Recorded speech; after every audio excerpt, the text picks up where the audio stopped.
Thank you for joining us for 3Bs on the Law podcast, hosted by Trisha Barita, Camille Canali, and Susan Dawson. Disclaimer, this podcast is for entertainment and informational purposes only, not meant to provide legal advice, and does not create an attorney-client relationship. Also remember, laws change or they differ by jurisdiction, so this is not a substitute for seeking legal counsel in your jurisdiction on the current law applicable to you.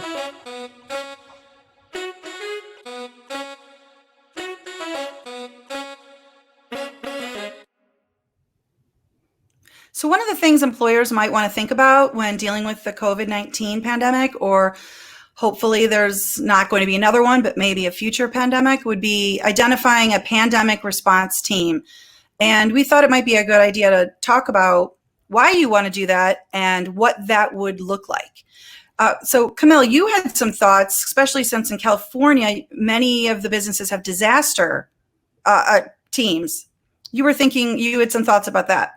Right. And so, like, for example, most businesses here, because we're always worried about earthquakes and wildfires, never in our wildest dreams did we think that we would have to close our doors and work remotely due to, a virus.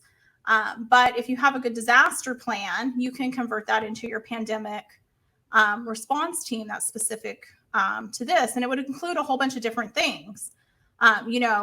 One of them, of course, would be your physical work site needs. People need to make sure that they are complying with at least the minimum guidelines for their industry. So whether it's, hand washing and face coverings, but you need to have someone who's responsible for making sure that those OSHA requirements, whether your state complies with federal or there's a state level OSHA that's more stringent, you want to make sure that you are complying with those guidelines. You want to make sure you're complying with county health guidelines and the CDC. And so assigning that task to one person makes it a little bit less overwhelming, because you have other people. For example, once you identify those safety needs, you need to get your PPE, make sure you have enough of those. Who knew there was going to be a run on hand sanitizer in February? I don't know about you ladies, but the grocery store shelves were empty for a while here. And while it's pretty abundant now, there was a time where we couldn't get it. And the same is true for like Lysol wipes to wipe things down, after you've used it. So not only do you have to think about your physical work site needs, but you need to think about how you're going to get those supplies and determine how much of those supplies you're going to go through to make sure that you have enough in storage to bring out, so that you don't run out as you're waiting to get those supplies. And then you also have things, you got to consider human resources. And I know Trisha, you had thoughts on that.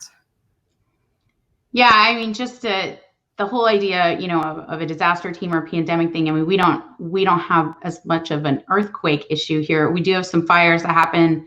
I have a big state, right? So there's a lot of different issues, but down here on the coast, hurricanes are a yearly thing that we prepare for. Most employers have policies in Texas that are already kind of addressing, how we're going to deal with certain things related to hurricanes, or they have some sort of emergency plan depending on the type of industry they're in.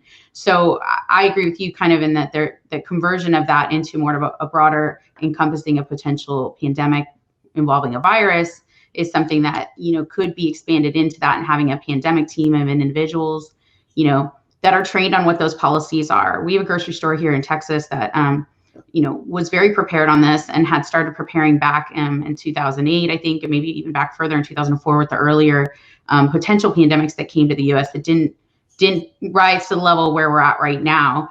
They already, and they were on the front lines because they deal with the public. So that's another issue. I kind of think the pandemic team should be familiar with the industry and the business and how it's going to translate. So if you have third parties coming onto the property, how are you going to deal with those individuals? What are the policies for not just the employees, but the policies with the external? If you're in a retail business or a business where you're dealing heavily with the public, obviously now you're seeing what these guidelines are looking like and what the expectations are from the OSHA levels, from the local, state, and county levels, departments of health or other regulations in those particular licensing industries here, at least in the state of Texas. We're seeing that, those kind of pieces of how you put all that together should be in the thought process of building what the pandemic team looks like and the policies that are developed to be familiar with, so that it's not like, I think that feeling of having to make so many policies shouldn't be a feeling that they have to do anymore, because now we have so much more information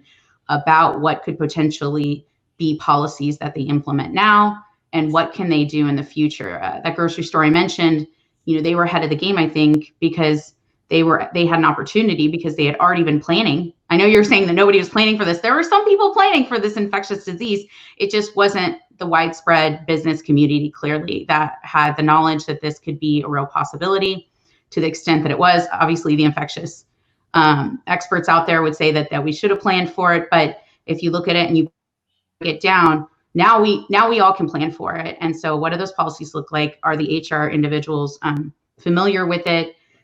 Have they already developed training for the management that comes right out of that? Because the management, you can have a whole pandemic team that's amazing, 2 people, 1 people, 5 people, whatever.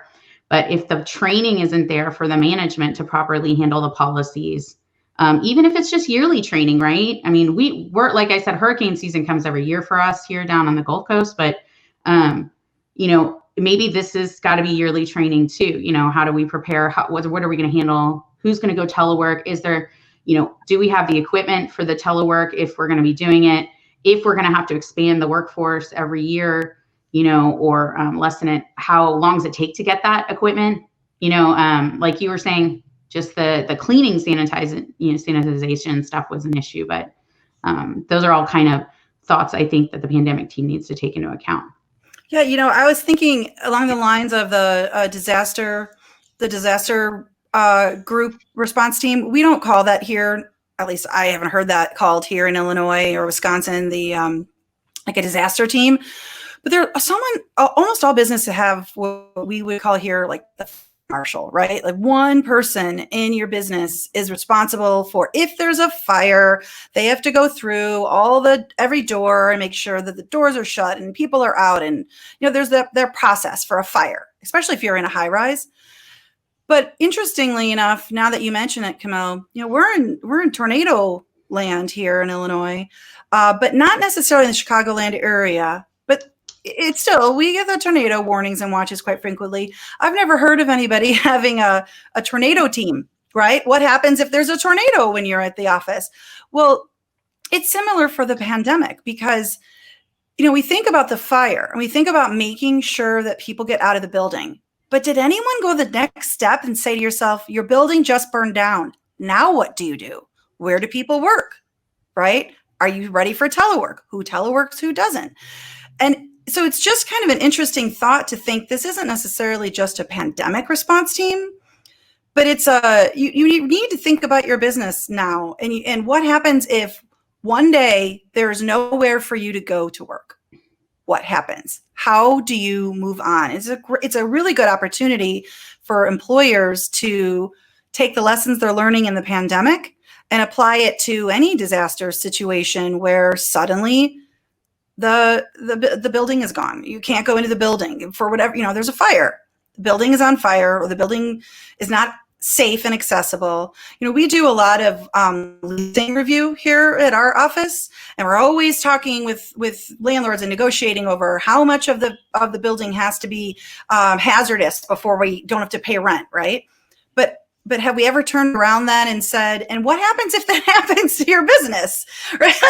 I'm like, okay, now you don't have to pay rent, but now what do you do? So I think it's a great opportunity to really don't think of it necessarily as just your pandemic response team. Like you said, Camille, think of it as your disaster response team. And under that is pandemics, fires, tornadoes, hurricanes, earthquakes, depending on where you are. And having a team that is responsible for staying up on the information. Because, here with the pandemic, it doesn't happen as much, but in the beginning, the CDC website was changing sometimes by the hour, right? The Department of Labor knew everything was coming out, and you need someone to stay on top of that. You can't make everyone stay on top of that. So if we were talking about safety in another podcast, we were talking about, best safety practices and how to keep your office, your employees safe. Well, one day the CDC says no masks. The next day they say masks. Someone needs to be responsible for notifying the employees that they have to wear masks and going through that process, right? So yeah, I think that the pandemic or disaster response is an important place to start. Well, right. And I think, every podcast I mentioned, communication is key. And the employers who were even semi-prepared with a disaster plan or a pandemic response team and got that together quickly were able to pivot and address all of these issues that we're kind of talking about today. And employees knew what was going to happen because there was someone on that team who was communicating to the employees, how that was going to happen and when it was going to happen, and getting the equipment out, getting the new policies out, and making sure everybody knew what was going on. And so having a team that can come together and having one person to communicate all of these ideas is also important. But then you also have to consider the equipment needs, right? Susan and Tricia, we were talking about that a little bit earlier. Right. What technology do you need, and how do you get everyone set up to be able to shift? It's so in many ways, this pandemic helped everyone push that forward, right? Everyone was kind of waiting for it to happen. Well, now it's happened. But yeah, I mean, Tricia, you were saying that you've been talking to some businesses about that kind of what technology they put in place. They were struggling with, going to the telework, right? Yeah, I mean, it's important that they think about it. I think one of the major issues with the telework is there's a lot of businesses that just aren't going to be able to telework. So, they're either essential businesses or other types of businesses where it's just not feasible. So I think telework's a piece of it. If you can telework, I think it's a key piece of it, and kind of trying to develop whether or not you have the right equipment and the time period, like I was saying, in between that. But I also, on the other hand, I think that in general, it's, there's an economic piece to it that, of course, is outside of that. And you can't focus on what many businesses struggled here with is working on the economics of it all, and then all the laws coming in to protect. And this is what I think we'll look back on this, and everybody will reflect on the fact that it was too much for some businesses. Some businesses, I mean, many here in Texas have shuttered down. I think we've seen across the US shuttering. It's a lot. And we're just here probably at the beginning. And if we have, endless open and closes into the future here, some businesses will just not be able to handle that. Not only is it high stress for the entire company and the ownership and the management side, it's stressful on the employees that may go through a furlough or more here, as if the states have to open and close. Some states may, not close. I'm not saying my state is that state, but we know that they would like to not close. So they've made that pretty clear. And so close again. So they're going to have to try to figure out a way whether or not we, how we can live. But the economic piece of it, plus the actual employment law side and other pieces of the safety issues for the employees and the public, that's a whole nother thing. I'm hoping that this building of a pandemic team of some sort, or disaster team, and a set of policies that can at least be, it won't, they're not having to recreate the wheel when something like this happens again, that you can go back to it and go, you know what, this is what worked for us last time. Maybe we should have done things a little differently. How can we do it? Because one thing that's been said by, a lot of the disease experts is that they knew this was coming because there had already been several in different countries. It's just hadn't hit this way, and that they don't think this is the last time that we'll see something like this happen, which is scary and nobody wants to talk about. But if you're running a business and you plan to survive, that's kind of the piece that you have to think about is, can we focus on the economy piece because we've already got the disaster team and the safety policies up, right? Right. And I think another key issue is, do you need to adjust your marketing and sales to the current situation? For example, some restaurants have gone to takeout only because people don't feel safe going in to eat. People, retail stores, I know here in California were shut down for a long time. And so people, even like the little local boutiques, pivoted and were selling things on Facebook and online more to try to stay afloat. And so I think another key component is someone on your disaster plan who's responsible for, helping you keep your revenues coming in.